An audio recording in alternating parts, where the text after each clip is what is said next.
الحمد للہ رب العالمین والعاقبۃ للمتقین والصلاة والسلام علی سید الانبیاء والمرسلین وعلی آلہ واصحابہ اجمعین، اما بعد، اعوذ باللہ من الشیطان الرجیم، بسم اللہ الرحمن الرحیم۔ لقد کان لکم فی رسول اللہ اسوۃ حسنہ، رب اشرح لی صدری ویسر لی امری واحلل عقدۃ من لسانی یفقہوا قولی، رب زدنی علما رب زدنی علما رب زدنی علما۔ محترم حضرات و خواتین، پچھلی قسط کے اندر میں ذکر کر رہا تھا کہ عمر بن عاص رضی اللہ تعالی عنہ نے اسلام کیسے قبول کیا، جس میں میں نے بتایا کہ عمر بن عاص رضی اللہ تعالی عنہ کو جب لگا کہ مسلمان ایک نہ ایک دن مکہ پر غالب ہو ہی جائیں گے، اس چیز سے انہیں کوئی نہیں روک سکتی ہے، تو انہوں نے کیا کیا، اپنے چند لوگوں کو لیا اور حبشہ چلے گئے۔ حبشہ نجاشی سے ملے اور وہاں پر کچھ ایسا ہوا، میں نے واقعہ پورا ذکر کر دیا ہے، ریپیٹ کرنے کی ضرورت نہیں۔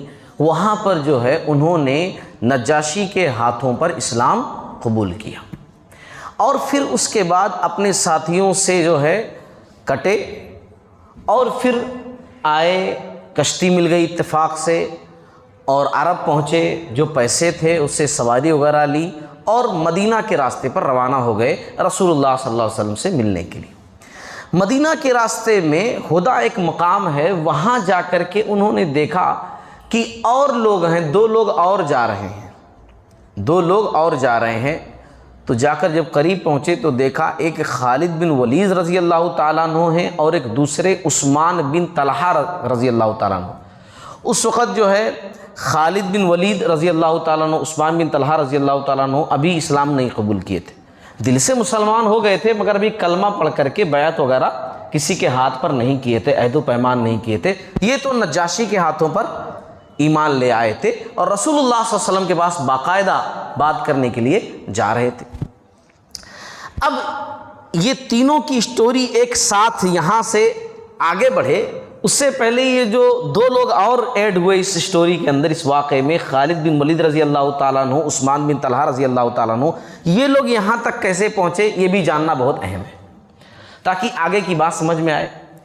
دیکھو، خالد بن ولید رضی اللہ تعالیٰ عنہ کا واقعہ بھی عمر بن عاص رضی اللہ تعالیٰ عنہ سے ملتا جلتا ہے۔ وہ بھی ہر جنگ میں اسلام کے خلاف شریک رہے، اور بہت اہم رول رہا ہر جنگ کے اندر جو اپوزیشن کی طرف سے لڑی گئی، خالد بن ولید رضی اللہ تعالیٰ عنہ کی۔ خالد بن ولید رضی اللہ تعالیٰ عنہ خود اپنے بارے میں کہتے ہیں کہ مجھے بہت نفرت تھی اسلام سے، لیکن دھیرے دھیرے جب دیکھا کہ مسلمان جیت رہے ہیں، فتح یاب ہو رہے ہیں، لوگ ان کے ساتھ جڑ رہے ہیں، تو مجھے سمجھ میں آنے لگا کہ یہ صحیح ہے۔ اور پھر اس کے بعد خالد بن ولید رضی اللہ تعالیٰ عنہ کہتے ہیں کہ جب نبی صلی اللہ علیہ وسلم حدیبیہ کے لیے آئے تھے، جس میں صلح حدیبیہ ہوا تھا، تو ظہر کی نماز جب پڑھی نبی نے، تبھی میں نے پلان بنایا تھا کہ نیکسٹ نماز میں ان کے اوپر حملہ کروں گا، کیونکہ نماز میں یہ غافل رہتے ہیں، ایک اللہ سے جڑے رہتے ہیں، تو ہم نماز میں ہی حملہ کریں گے، ہمارا پلان یہ تھا، اور خاص طور سے میرا پلان، میرے ساتھیوں کا پلان یہی تھا۔ لیکن جب عصر کی نماز کا وقت آیا، اگلی نماز کا وقت، تو نبی صلی اللہ علیہ وسلم نے نماز خوف کی طرح نماز پڑھی، تو حملہ کرنے کا چانس ہی نہیں رہ گیا۔ تب کہتے ہیں خالد بن ولید رضی اللہ تعالیٰ عنہ، میں نے سمجھ لیا کہ ان کی حفاظت کی جا رہی ہے، ان کی حفاظت دراصل کی جا رہی ہے، کوئی ذات ان کی حفاظت کر رہی ہے کہ ہم لوگ پلان بنائے اور ادھر جو ہے انہوں نے اگلی نماز چینج ہی کر دی، الگ طریقے سے پڑھی، نماز خوف کی طرح پڑھی۔ پھر اس کے بعد جب آپ صلی اللہ علیہ وسلم عمرۃ القضاء کے لیے آئے، تو خالد بن ولید رضی اللہ تعالیٰ عنہ کہتے ہیں کہ میں اتنا غصہ تھا کہ میں مکہ سے باہر چلا گیا، کہ مسلمان یہاں آئے ہیں، میں مکہ میں نہیں رہوں گا، مکہ سے باہر میں چلا گیا۔ میرا بھائی ولید بن ولید، اب ان کے ایک بھائی ہیں جو پہلے مسلمان ہو چکے ہیں، ان کا نام ولید بن ولید ہے، ان کا نام کیا ہے؟ خالد بن ولید رضی اللہ تعالیٰ عنہ، اور ان کے بھائی جو ہیں ان کا نام ولید بن ولید ہے۔ ولید بن ولید جو ہے وہ مکہ میں داخل ہوتے ہی اپنے بھائی کو ڈھونڈ رہے ہیں کہ بھئی میرا بھائی خالد کہاں ہے، میرا بھائی خالد کہاں ہے۔ جب انہوں دیکھے کہ بھائی نہیں مل رہے ہیں تو لیٹر لکھا کہ بھائی کہیں نہ کہیں ہوں گے، یہ بندے کو بھیجوں گا ڈھونڈ کر کے، جا کر کے وہ لیٹر دے دے۔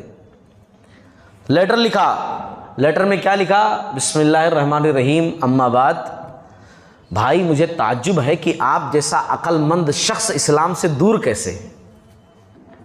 آپ جیسا عقل مند شخص، عقل مند آدمی جو ہے اسلام سے دور کیسے ہے؟ کیا آپ کی نظروں میں اسلام سے بہتر کچھ ہے؟ بھائی نبی صلی اللہ علیہ وسلم تمہارے بارے میں پوچھ رہے تھے، جب مکہ میں داخل ہوئے تو آپ صلی اللہ علیہ وسلم نے تمہارے بارے میں پوچھا کہ خالد کہاں ہے تمہارے بھائی؟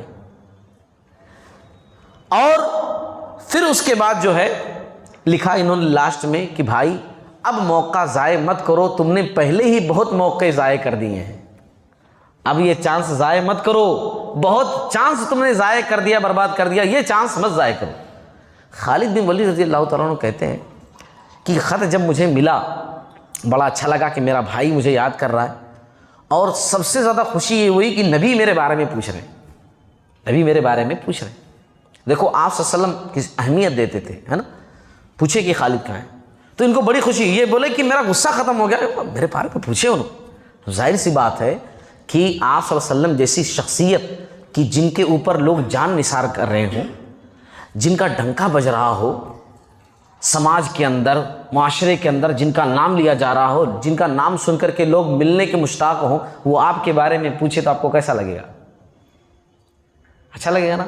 یہاں تو لوگ جو ہے اپنے اپنے جو ہے فیورٹ کسی کو دیکھنے کے لیے پریشان ہوتے ہیں، حالانکہ وہ فیورٹ ان کے بارے میں جانتا بھی نہیں ہے، ان کا کبھی نام بھی نہیں لیتا، اس کو پتہ بھی نہیں کہ نرمل میں کوئی بندہ ہے جو مجھے چاہنے والا ہے، مگر وہ اگر آ گیا کہیں نرمل کے میدان میں تو سب توڑ تاڑ کر کے پہنچیں گے اس کو دیکھنے کے لیے۔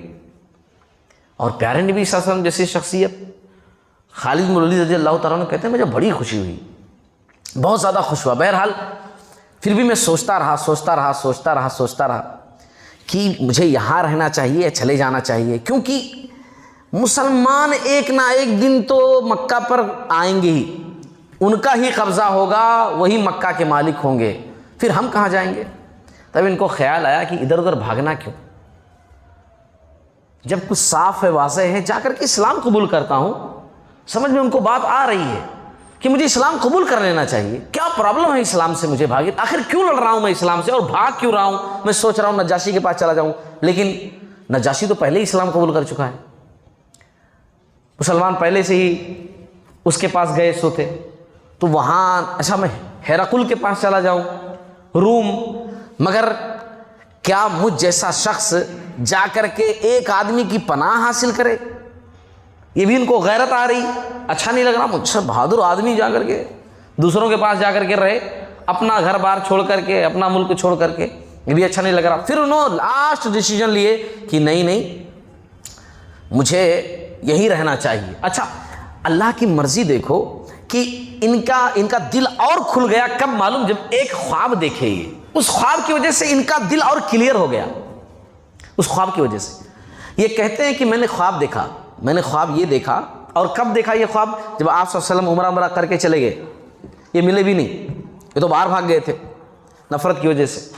تو خواب یہ دیکھے یہ کہ میں ایک بہت قحط زدہ علاقے میں ہوں، یعنی ایسا علاقہ جہاں ایک دم سوکھا پڑا ہوا ہے، ہریالی، سرسبزی، شادابی، ایسا کچھ بھی نہیں، ایک دم سوکھا علاقہ، اور ایسا لگ رہا میں کہیں بند ہوں، قید ہوں، ایسا بدھا ہوا ہوں۔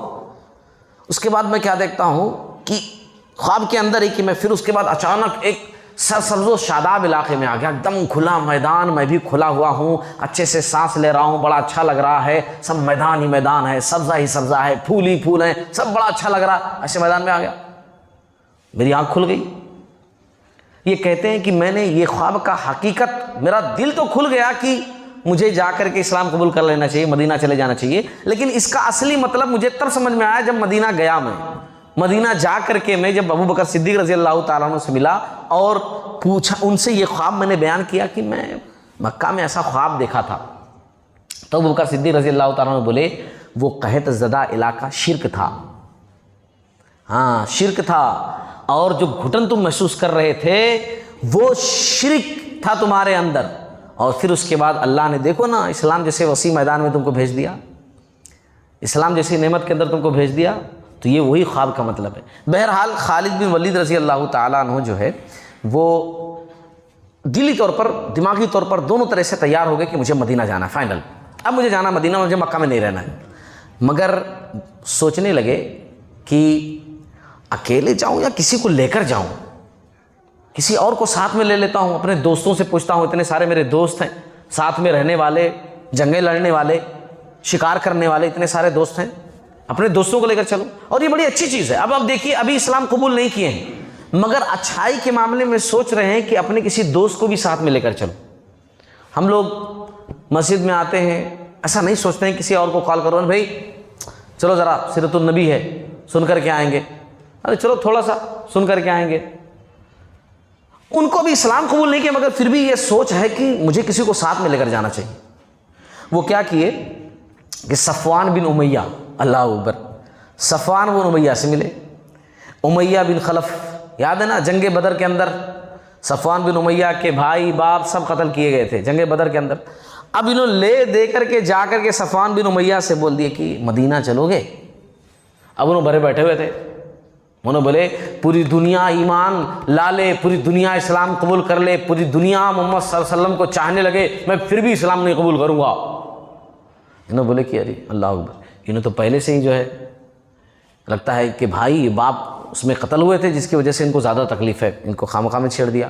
پھر اس کے بعد انہوں اکرمہ بن ابی جہل سے ملے، ابو جہل کا بیٹے اکرمہ، حالانکہ بعد میں اسلام قبول کیے یہ صاحب، لیکن ان سے ملے، بولے کہ دیکھو سب لوگ اسلام قبول کر رہے ہیں، دور دور سے لوگ آ کر اسلام قبول کر رہے ہیں، ہم ہی لوگ اب یہیں رہ کر کے نہیں کر پا رہے ہیں، آخر کیا کھنس ہے، کیا غلطی ہے، چلو اسلام قبول کرتے ہیں۔ انہوں نے بھی وہی جواب دیا کہ پوری دنیا ان کی اتباع کر لے، میں اتباع نہیں کروں گا۔ انہوں نے بولے چلو بھائی ان سے یہاں سے بھی چلو، ہے نا، انہوں بھی نہیں مانیں گے۔ اچھا اب یہ بڑے قریبی لوگ ہیں، سب سے نہیں بیان کر رہے ہیں انہوں، کیونکہ یہ ڈینجر ہے نا، انہوں معمولی شخص بھی نہیں ہے۔ خالد بن ولید رضی اللہ تعالیٰ عنہ ظاہر سی بات ہے ایک اچھی شخصیت، مشہور شخصیت، سرداروں میں سے ہیں، لیڈروں میں سے ہیں۔ تو اس کے بعد بولے کہ اب میں ذکر ہی نہیں کروں گا کسی سے، اپنے گھر والوں سے بولے کہ سواری میری تیار کر دو، میں سفر پہ جا رہا ہوں۔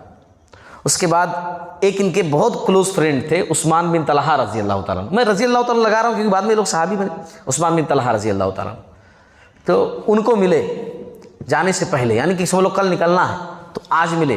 اب دل میں سوچ رہے ہیں، یہ خالد بن ولید رضی اللہ تعالیٰ نے بعد میں یہ واقعہ سب بیان کیا، تو کہہ رہے ہیں کہ میں سوچ رہا تھا کہ دوست کو بتاؤں کہ نہ بتاؤں، پھر میں سوچا نہیں ڈینجر ہے، پہلے بتا کر کے دیکھ لیا ہوں، کوئی فائدہ نہیں بتاؤں گا۔ پھر بولے کہ نہیں بتا ہی دوں، میں اب دوست ہیں، اب ان کو نہیں بتاؤں تو کس کو بتاؤں، بتا ہی دوں۔ تو بولے کہ وہ سب لوگ اسلام قبول کر رہے ہیں، میں بھی مدینہ کے لیے نکل رہا ہوں اور میں بھی اسلام قبول کرنا چاہتا ہوں۔ اتنا بولنا تھا کہ سامنے سے جیسے انہوں تیار بیٹھے ہوئے تھے، انہوں بولے کل میں بھی نکل رہا ہوں۔ اسلامی طلبہ کیا بولے، میں بھی نکل رہا ہوں، کل اس میں نہیں کر رہا ہوں، بلکہ تم کو میں بتا نہیں رہا۔ میں سوچا کہ کیا سوچو گے تم، کیا ہے کہ میری سواری وادی فخ میں مکہ سے باہر وہاں میں چھپا کر ٹھہرا کر کے آیا ہوں، کل نکل جاؤں گا، میں سواری بھی وہیں چھوڑ کر کے آیا ہوں، میرا پلان پورا زبردست ہے نا۔ بولے اچھا تو ٹھیک ہے، ساتھ میں چلیں گے، پھر ساتھ میں چلیں گے۔ ایسا کرو کہ تم نکلو اور پہنچو وہاں پر مقام یاجج پر، تو وہاں اگر تم پہنچ گئے پہلے تو میرا انتظار کرنا، میں پہنچ گیا تو تم انتظار کرنا، وہاں ٹھہرنا، ہم دونوں مل کر کے وہاں سے نکلیں گے۔ اب بیچارے یہ لوگ رات میں نکلے ہے نا، رات بھر سفر کرتے رہے تو دونوں جا کر کے اصل مقام پر پہنچے۔ اور اب یہ لوگ جب وہاں سے نکلے نا، تو نکل کر کے جب وہ ہدا والے مقام پر جا رہے تھے کہ اب جو ہے عمر بن عاص رضی اللہ تعالیٰ عنہ ملے، یہ لوگ وہی جا رہے تھے، تب عمر بن عاص رضی اللہ تعالیٰ عنہ راستے میں ملے۔ اب بات کلیئر ہو گئی ہوگی کہ کیسے یہ لوگ وہاں پر پہنچے۔ اچھا اب بات آگے بڑھو، سنو۔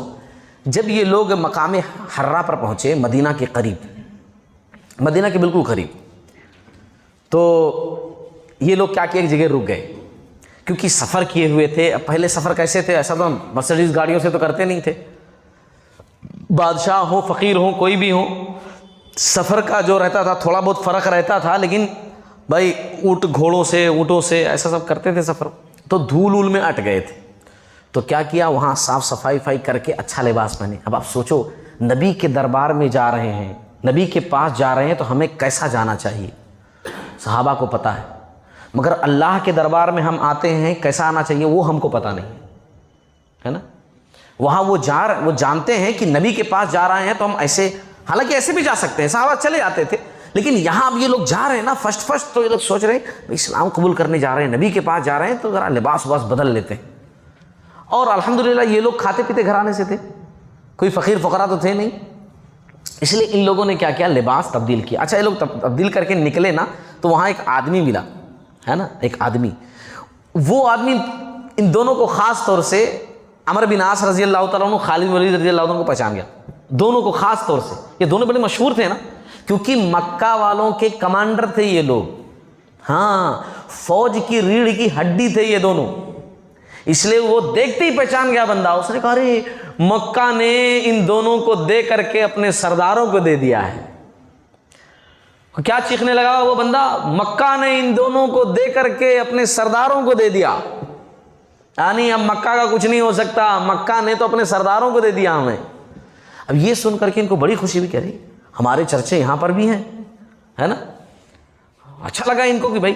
پھر اس کے بعد یہ لوگ آپ صلی اللہ علیہ وسلم کی خدمت میں پہنچے۔ آپ صلی اللہ علیہ وسلم کو اطلاع پہلے مل چکی تھی، یہ بندے کے ذریعے بھی ہو گئی تھی جو چیختے ہوئے جا رہا تھا، اور آپ صلی اللہ علیہ وسلم تک بات پہنچا دی گئی تھی۔ آپ صلی اللہ علیہ وسلم انتظار کر رہے تھے باقاعدہ ان لوگوں کا۔ جیسے یہ تینوں لوگ پہنچے، آپ صلی اللہ علیہ وسلم کی خدمت میں سلام کیے، آپ صلی اللہ علیہ وسلم مسکرانے لگے، مسکرا کر کے آپ صلی اللہ علیہ وسلم نے جواب دیا، اور خالد بن ولید رضی اللہ تعالیٰ عنہ سب سے پہلے آگے بڑھے اور کہا میں اس بات کی گواہی دیتا ہوں کہ اللہ تعالیٰ کے سوا کوئی معبود نہیں، اور محمد آپ صلی اللہ علیہ وسلم آپ اللہ کے سچے رسول ہیں، میں اس بات کی گواہی دیتا ہوں۔ آپ صلی اللہ علیہ وسلم نے کہا خالد آگے آ جاؤ، تمام تعریفیں اس اللہ کے لیے ہیں جس نے تمہیں ہدایت کی دولت سے مالا مال کیا، اس اللہ کے لیے تعریفیں۔ کیسا منظر رہا ہوگا یہ کہ جب ایسے سرما، ایسے بہادر آ کر کے اسلام کے دامن رحمت میں داخل ہو رہے ہیں، ایک الگ منظر رہا ہوگا۔ پھر اس کے بعد کلمہ پڑھے، مسلمان ہوئے، اور اس کے بعد انہوں نے کہا اللہ کے رسول صلی اللہ علیہ وسلم آپ تو جانتے ہیں نا، آپ نے دیکھا ہے کہ میں نے اسلام کی مخالفت میں ہر قدم پر جو ہے آپ کی مخالفت کی ہے، آپ کے سامنے کھڑا رہا ہوں، ہر جنگ میں آپ کے اپوزٹ کھڑا رہا ہوں، میں نے نقصان بھی پہنچایا ہے، آپ اللہ سے دعا کریں نا کہ اللہ میرے وہ گناہ معاف کر دے۔ آپ صلی اللہ علیہ وسلم نے کہا خالد اسلام سابقہ گناہوں کو معاف کر دیتا ہے، ختم کر دیتا ہے، مٹا دیتا ہے۔ اسلام تم نے قبول کیا، اسلام سے پہلے جو غلطیاں تھیں وہ غلطیاں معاف، اور آپ صلی اللہ علیہ وسلم نے پھر بھی ان کے کہنے پر دعا کی اے اللہ خالد کو معاف فرما۔ اسلام کے راستے میں جو رکاوٹیں خالد نے کھڑی کی تھیں ان غلطیوں کا اللہ تعالیٰ معاف فرما۔ آپ صلی اللہ علیہ وسلم نے یہ دعا کی، یہ اسلام قبول کر چکے۔ تو اس کے بعد جو ہے عثمان بن طلحہ رضی اللہ تعالیٰ نے اسلام قبول کیا، اور ان کے بعد پھر جو ہے عمرو بن عاص رضی اللہ تعالیٰ لاسٹ میں یہ گئے۔ تو یہ کلمہ پڑھنے سے پہلے، بیعت کرنے سے پہلے ایک شرط رکھ دیے، بولے یا رسول اللہ صلی اللہ علیہ وسلم ایک شرط ہے میری۔ تو آپ صلی اللہ علیہ وسلم نے کہا کیا شرط ہے؟ کہا شرط یہ ہے کہ پہلے میرے سارے گناہ معاف ہوں، میرے سارے گناہ، اتنے سارے گناہ میرے ہیں، میں نے اسلام کے راستے میں روڑا اٹکایا، کتنی دفعہ مخالفت کی، وہ تمام گناہ میرے معاف ہونے چاہیے۔ تو آپ صلی اللہ علیہ وسلم نے پھر وہی بات کہی کہ اے عمر اسلام قبول کی کر لو، اسلام تمام پچھلی خطاؤں کو معاف کر دے گا، ختم کر دے گا، مٹا دے گا۔ بہرحال یہ اسلام قبول کیے، اور خالد بن ولید رضی اللہ تعالیٰ عنہ، عمرو بن عاص رضی اللہ تعالیٰ عنہ، یہ دونوں کہتے ہیں، یہ دونوں کا قول ہے، کہتے ہیں کہ جب ہم نے اسلام قبول کیا، جب اسلام قبول کیا تو ہمارے اسلام قبول کرنے کے بعد پیارے نبی صلی اللہ علیہ وسلم ہم کو اتنی اہمیت دیتے تھے کہ جنگی معاملات میں ہم سے زیادہ کسی کو اہمیت نہیں دیتے تھے۔ یہ ایک اچھے لیڈر کی نشانی کی جس کے اندر جو صلاحیت ہے وہ صلاحیت کو کھینچ کر استعمال کرے۔ پیارے نبی صلی اللہ علیہ وسلم کی اسوے سے، طریقے سے بات معلوم ہوتی کہ جس کے اندر جو صلاحیت ہوتی تھی نا، آپ صلی اللہ علیہ وسلم وہ صلاحیت سے بھرپور اس کے فائدہ اٹھاتے تھے، اس کو ایسی ذمہ داری دیتے تھے جس میں وہ صلاحیت مند ہے، ہاں صلاحیت مند والی ذمہ داری۔ تو بہرحال یہ دونوں کی اسلام قبول کرنے کا واقعہ ہے۔ ایک بات اور بھی کہوں میں، بڑی نصیحت آموز یہ بات ہے، عمرو بن عاص رضی اللہ تعالیٰ عنہ جب اس دنیا سے رخصت ہونے لگے، ہے نا، تو دنیا سے جانے لگے، بہت بعد کی بات ہے، تو لوگ ان سے ملنے کے لیے آئے، ان کے بیٹے بھی موجود ہیں، اور یہ زار و قطار رو رہے ہیں، ہچکیوں سے رو رہے ہیں، اور اپنا چہرہ دیوار کی طرف کیے ہوئے ہیں۔ بیٹے نے کہا ابو جی آپ رو کیوں رہے ہیں، آپ کو فکر کس بات کی ہے؟ آپ نبی کے صحابی رہ چکے ہیں، نبی نے آپ کے تعلق سے بشارتیں دی ہیں، خوشخبریاں سنائی ہیں آپ کے لیے، پھر آپ کس بات کی فکر کر رہے ہیں؟ آپ کا آخرت کا سفر بہتر ہوگا. نہیں کہ بچے کے کہنے کا مطلب آپ ٹینشن مت لیجیے، آپ کے آخرت کا سفر بہترین رہے گا. مگر جو بات عمر بن عاص رضی اللہ تعالیٰ عنہ نے اپنی زندگی کے آخری مراحل میں کی، وہ ہمارے لیے بڑی نصیحت آموز ہے، بہت نصیحت آموز. انہوں نے کہا دیکھو میری زندگی میں 3 دور گزرا. یہ 3 دور سمجھو، میں یہی بتانا چاہتا ہوں خاص طور سے. انہوں نے کہا میری زندگی میں 3 دور گزرا ہے، 3 ادوار گزرے ہیں میری لائف میں، میری زندگی میں. ایک دور یہ تھا کہ جب مجھے اسلام سے، مسلمانوں سے، نبی سے سب سے زیادہ نفرت تھی. اس کائنات کے اندر سب سے زیادہ نفرت اگر میں کرتا تھا تو نبی سے کرتا تھا، سب سے زیادہ. اور اگر ایسی صورت میں مجھے موت آ جاتی تو یقیناً میں جہنمی تھا. ایسی صورت میں اگر میں دنیا سے رخصت ہوتا تو میں جہنمی تھا، یقیناً جہنمی تھا. پھر وہ دور آیا کہ جب میں ایمان لایا، نبی کا ساتھی بنا، تو میرے نزدیک نبی سے بڑھ کر کچھ نہیں تھا، نبی سے زیادہ میرے نزدیک کچھ بھی نہیں تھا. ہم نبی کو اتنی محبت دیتے تھے، اتنا چاہتے تھے اپنے نبی کو، رسول اللہ صلی اللہ علیہ وسلم کو اتنا چاہتے تھے کہ ہم نے کبھی جی بھر کر کے دیکھا نہیں. آج بھی تم میں سے کوئی اگر مجھ سے پوچھ لے نبی کیسے دکھتے تھے تو میں نہیں بتا پاؤں گا. یہ آخری لمحات میں کہہ رہے ہیں لوگوں کو سمجھاتے ہوئے کہ اگر مجھ سے کوئی آج پوچھ لے کہ نبی کیسے دکھتے تھے تو صحیح معنوں میں نبی کے چہرے کے بارے میں بتا ہی نہیں پاؤں گا، کیونکہ میں نے کبھی نظر اٹھا کر کے آنکھوں میں آنکھیں ڈال کر اپنے نبی کو دیکھا ہی نہیں ہے. یہ عالم تھا صحابہ کرام کا. پھر کہنے لگے کہ یہ دور بڑا اچھا تھا، اگر اس دور میں دنیا سے رخصت ہوتا تو یقیناً مجھے امید تھی کہ مجھے جنت مل جاتی. یہ دوسرا دور تھا، یقیناً مجھے جنت مل جاتی. پھر تیسرا دور آیا کہ جس میں ہم لوگ والی بنے، نگران بنے، ذمہ دار بنے. کیونکہ عمر بن عاص رضی اللہ تعالیٰ عنہ کے تعلق سے آپ سب جانتے ہوں گے، وہ فاتح مصر ہیں، مصر کے حاکم رہ چکے ہیں، ہے نا، مصر کے حاکم رہ چکے ہیں. تو وہی کہنے لگے پھر اس کے بعد نبی کی رخصتی کے بعد ہم لوگ بڑے بڑے ذمہ دار بنے، ذمہ داریوں پر آئے، عہدوں پر آئے. اب مجھے پتا نہیں کہ میں کتنا اچھا ذمہ دار رہا، مجھے نہیں پتا کہ میں کتنا اچھا ذمہ دار رہا.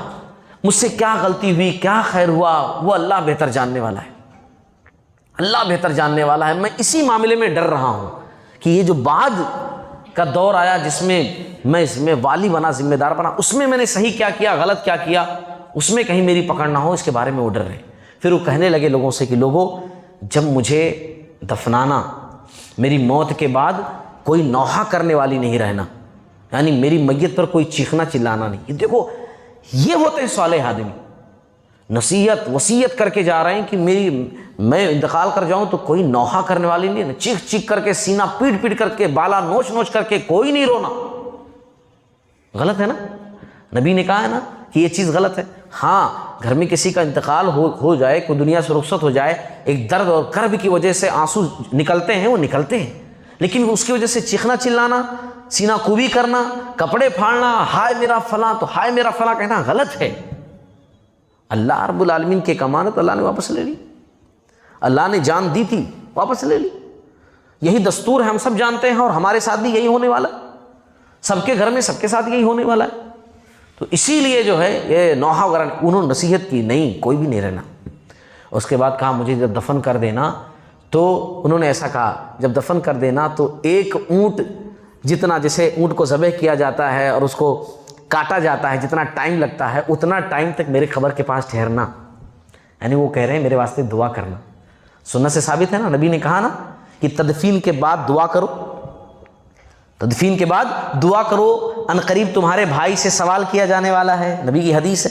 وہی وہ کہہ رہے ہیں کہ جب مجھے دفنا دینا تو میری قبر کے پاس ٹھہرنا اور میرے واسطے دعا کرنا، تاکہ میں اللہ کے بھیجے ہوئے فرشتوں سے صحیح سے ملاقات کر سکوں.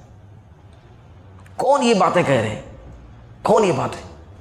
عمر بن عاص رضی اللہ تعالیٰ عنہ، ہے نا، اتنے مشہور صحابی، اتنے دانش مند صحابی، اتنے عقل مند دور اندیش صحابی یہ باتیں کہہ رہے ہیں. ہمیں بھی بہت نصیحت مل رہی ہے. سوچئے ذرا خود، ہم ان لوگوں کے سامنے ہم لوگ ہیں کون؟ ان لوگوں کے سامنے ہماری حیثیت کیا ہے، ہماری بساط کیا ہے؟ ہمیں کتنا سوچنا چاہیے آخرت کے بارے میں، ہمیں کتنا سوچنا چاہیے اچھے اعمال کے بارے میں، ہمیں کس طرح سوچنا چاہیے ہمیں نا. تو یہ لوگ اس طرح زندگی گزار کر کے جو ہے وہ گئے۔ اب یہاں پر جو ہے کچھ باتیں اور بھی ذکر کرتا، لیکن اگلی قسط کے اندر انشاءاللہ ذکر کروں گا۔ اگلی قسط کے اندر ایک تذکرہ اور بھی آ رہا ہے بہت خاص، ایک سریے موتا کا تذکرہ آ رہا ہے، ایک ایسی جنگ کہ جس کے اندر 3000 مسلمان جو ہے وہ لاکھوں فوجیوں سے لڑے۔ 3000 مسلمان لاکھوں فوجیوں سے لڑے، 3000 مسلمان۔ ایک سالار شہید ہوا، دوسرے نے جو ہے جھنڈا سنبھالا، دوسرا شہید ہوا تیسرے نے، تیسرا شہید ہوا چوتھے نے۔ اگر ایک کا ہاتھ کٹ گیا، رائٹ کٹا تو لیفٹ سے سنبھالا، لیفٹ کٹا تو ایسے ہی گردن میں دبوچ لیا، یہاں تک کہ دشمن نے جب گردن بھی کاٹ دی نا تب جا کر کے جھنڈا کسی اور نے سنبھالا، گرنے نہیں دیا۔ ایک عجیب و غریب جنگ کا تذکرہ آ رہا ہے جس کو جنگ موتا کہتے ہیں۔ کافی صحابہ، بڑے بڑے صحابہ اس کے اندر شہید ہوئے تھے، اور بھی کچھ سریوں کا تذکرہ ہے اگلی قسط کے اندر آ رہا ہے، تو اگلی قسط میں ضرور رہیے۔ اس ساتھ ہی ساتھ ابھی جو چیزیں گزر چکی ہیں، عمرۃ القضا خاص طور سے گزری ہے، اور عمر بن عاص، خالد بن ولید رضی اللہ تعالیٰ عنہ کی اسلام لانے کا واقعہ انشاءاللہ اگلی قسط بیان کرنے سے پہلے ہم ٹیسٹ رکھیں گے انشاءاللہ، اور جو اچھا جواب دے گا وہ ان کو انعام بھی انشاءاللہ دیا جائے گا۔ اللہ تعالیٰ ہم تمام لوگوں کو کہنے سننے سے زیادہ عمل کرنے والا بنائے۔ باری تعالیٰ ہمیں توفیق دے کہ سیرت کی روشنی ہماری زندگیوں کو روشن کر دے۔